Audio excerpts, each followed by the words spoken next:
অরবিন্দ মণ্ডলের হয়ে একটা মহিলা খুব সাফাই গাইছে। আমি জানি না কেন সাফাই গাইছে, মানে ওদেরকে দেখে একটা কথা আমি বলতে বাধ্য হচ্ছি, যে বড় ইউটিউবার বাবার ছেলে ধর্ষণ কাণ্ডে ধরা পড়েছে, ওদের ভিডিওর মধ্যে নাকি ফানি ভিডিও ছিল, ফানির মধ্যে অতীব নোংরা নোংরা ভাষা ছিল ভিডিওর মধ্যে, এবং ভাষা প্রয়োগ করতো ওরা, অনেক নোংরা নোংরা ভাষা প্রয়োগ করতো, যেগুলো কিনা পার্সোনাল ভেতরের জিনিস, সেগুলোকে নিয়েও পাটপাট করে ওরা কথা বলতো। আচ্ছা, এই মহিলাটার কথা আগে শুনে নাও, তারপর আমি কিছু বলবো। হ্যাঁ, গোপন রহস্য ফাঁস হবে এবার এই অরবিন্দ মণ্ডলের এই যে ধর্ষণ কাণ্ড নিয়ে অনেক কিছু হয়েছে। আচ্ছা শোনো আগে।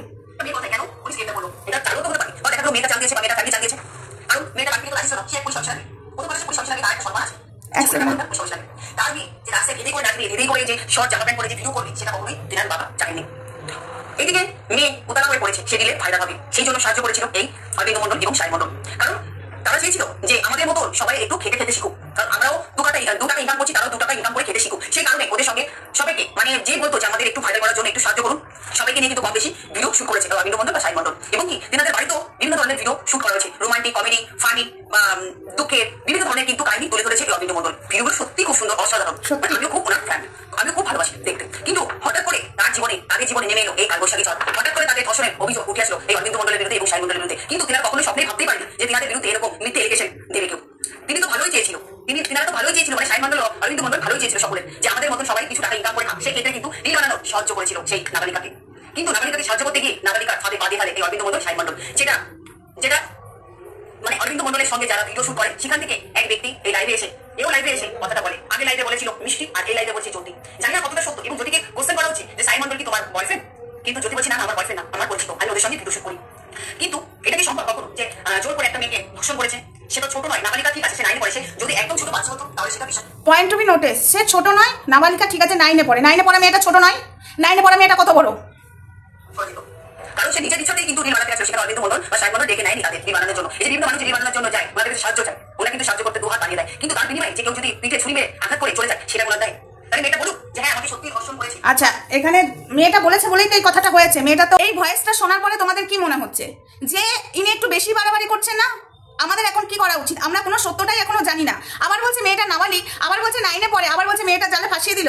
না আমাদের মেয়েটার পক্ষ হয়ে কথা বলা উচিত, না এখন আমাদের এই অরবিন্দ মণ্ডলের হয়ে মানে পক্ষ হয়ে কথা বলা উচিত, এই বাবা ছেলের পক্ষ হয়ে? কেননা সেই দিন নিউজ চ্যানেলে দেখানো হয়েছে ওদেরকে গাড়িতে তোলে পুলিশ অ্যারেস্ট করে নিয়ে যাচ্ছে। এখনো কোনো আসল তথ্য আমরা কিছুই জানি না। কোনো ইউটিউবারেরই মনে হয় এখন এইভাবে ভিডিও করাটা উচিত নয়, ঠিক আছে? না হলে হয়ে যাবে ওই দুর্গাপুরের কেসটার মতো, শুভেন্দু অধিকারীর মতো কেসটা হয়ে যাবে, ঠিক আছে? উনি মানে মেয়েটা মেডিকেল না করেই এখন জানা যাচ্ছে মেডিকেল করবে না, কিন্তু তার আগেই মানে কি বলবো, শুভেন্দু অধিকারী মেয়েটার মেডিকেল হলো না, তার আগে সবাইকে দায়ী করতে লাগলো, ঠিক আছে? সবাইকে দায়ী করতে লাগলো। আর এখন জানা গেল যে মেয়েটারই গলতি আছে, ঠিক আছে? তাই আমার এখন বক্তব্য, না আমি মেয়েটার সাফাই গাইবো, না আমি অরবিন্দ মণ্ডলের সাফাই গাইবো, কারণ আসল তথ্যটা এখনো সামনে আসেইনি। কে দোষী, কে ভালো করে তদন্ত অবশ্যই করবে পুলিশের মেয়ের সাথে এই কাণ্ডটা করে থাকলে। আর পুলিশের মেয়েও যদি ফাঁসিয়ে থাকে বা অরবিন্দ মণ্ডল যদি সত্যিকারে করে থাকে, অবশ্যই একটা কথা বলতে গেলে অরবিন্দ মণ্ডলের ভিডিওগুলো একটাও ভালো লাগতো না। অতীব নোংরা, অতীব জঘন্য টাইপের ভিডিও করে বাবার ছেলে মিলে, এবং তাদের সাথে যারা ভিডিও করে প্রত্যেকটা মানুষই অতীব জঘন্য।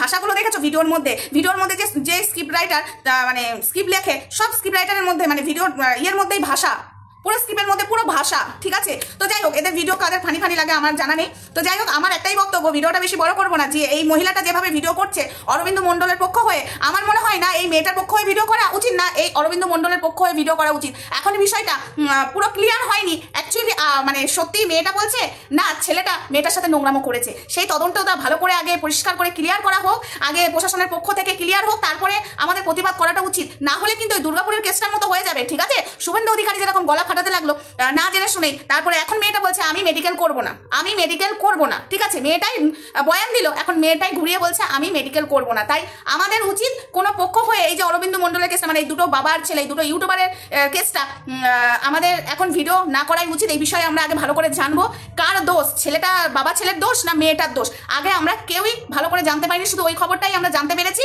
যে বাবার ছেলেকে গাড়ির জিপে তোলা হয়েছে, কি না মেয়েটাকে ধর্ষণ করেছে, মেয়েটাকে ব্ল্যাকমেল করেছে, এটুকুই আমরা জানি। তো এটুকু জানা নিয়ে আমার মনে হয় না কারোর পক্ষ নিয়ে আমাদের ভিডিও করাটা এখন উচিত। আমাদের এই বিষয়টা নিয়ে চুপ করে থাকাটা উচিত। আগে ডিটেলসটা সামনে আসুক, অরবিন্দ মণ্ডলেরও কথা শোনা হবে, মেয়েটারও কথা শোনা হবে, এবং সেটা প্রশাসন অবশ্যই করবে, সঠিকটাই সামনে আনবে, এবং আমরা জানতেও পারবো নিউজ চ্যানেলের মাধ্যম দিয়ে। তাই আমাদের এই বিষয়ে এখন কথা বলা উচিত নয়। আর আপনি যেভাবে ভিডিওটা করছেন, এক পক্ষ ভিডিওটা করছেন, প্লিজ এক পক্ষ ভিডিওটা করবেন না। আপনিও জানেন না সঠিক যে অরবিন্দ মণ্ডল মেয়েটার সাথে কি কি করেছে, আপনি জানেন না। আপনিও একটা কন্টেন্ট ক্রিয়েটার, যতদূর আমি দেখলাম আপনাদের সাথে এবং অরবিন্দ মণ্ডলের সাথে, মানে আপনার সাথে এবং অরবিন্দ মণ্ডলের সাথে কোনো লিঙ্ক আপ নেই, আপনার ভিডিও দেখে বোঝা গেল।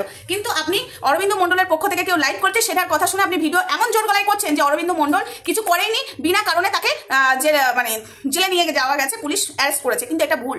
প্লিজ, আমরা কোনোটাই কিছু জানি না এটার বিষয়ে, আমরা ওইটুকু জেনে আমরা সেদিন সবাই ভিডিও করেছি। বাট আমরা সবাই ভিডিও করার পরে কিন্তু এখন আমরা সবাই থেমে গেছি। কিন্তু আপনি কন্টিনিউ অরবিন্দ মণ্ডলের হয়ে ভিডিও করছেন, এটা বন্ধ করুন। আগে জানুন, তারপরে আপনি যদি অরবিন্দ মণ্ডল যদি সত্যি হয়, ওনাকে যদি বিনা কারণে ফাঁসানো হয়, আমরা সবাই ভিডিও করবো, তখন আপনি একটা কেন 100টা ভিডিও করতে পারেন।